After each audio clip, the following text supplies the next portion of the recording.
என் அன்பான சுஷும்னா கிரியா யோகிகளே, நவராத்திரியின் 7வது நன்னாளில் ஆதிபராசக்தியை தேவி காலராத்திரியாக ஆராதனை செய்கிறோம்.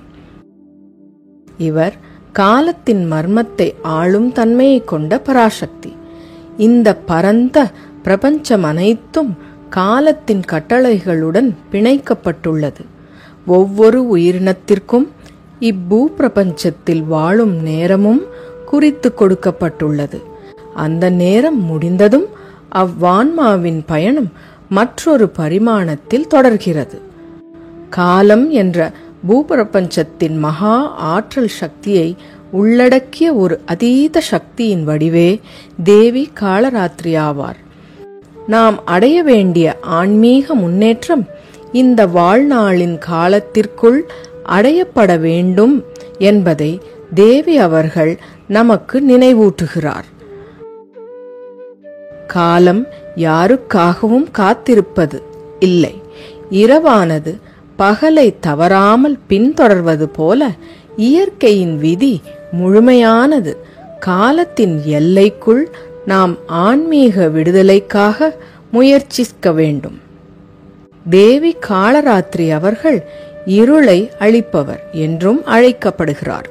இது வாழ்க்கை பிரகாசிக்க ஆன்மீக பாதையை தெளிவுபடுத்துவதில் அறியாமை என்னும் இருளை களைவதாகும்.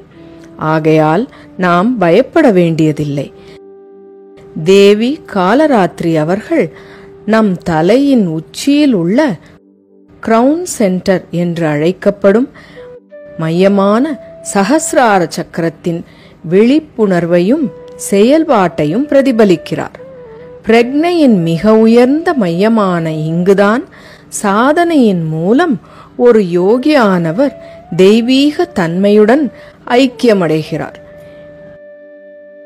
மெய்மை சஹஸ்ரார சக்கரத்திற்கு உயரும்போது ஆன்மீக விழிப்புணர்வு அடையப்படுகிறது. இந்த நிலை உணரப்பட்டவுடன் பிறப்பு மற்றும் இறப்பு சூழ்ச்சிக்கு திரும்ப வேண்டிய கட்டாயம் இல்லை. மேலும் பூமியில் காலத்தால் கட்டுண்டிருக்கவும் அவசியமும் இல்லை. எனது அன்பான சுஷும்னா கிரியா யோகிகளே, இந்த மனித பிறப்பை வீணாக்காமல் சுஷும்னா கிரியா யோக பயிற்சி மூலம் உயர்ந்த இலக்கை அடைய தீவிரமாக பாடுபடுங்கள்.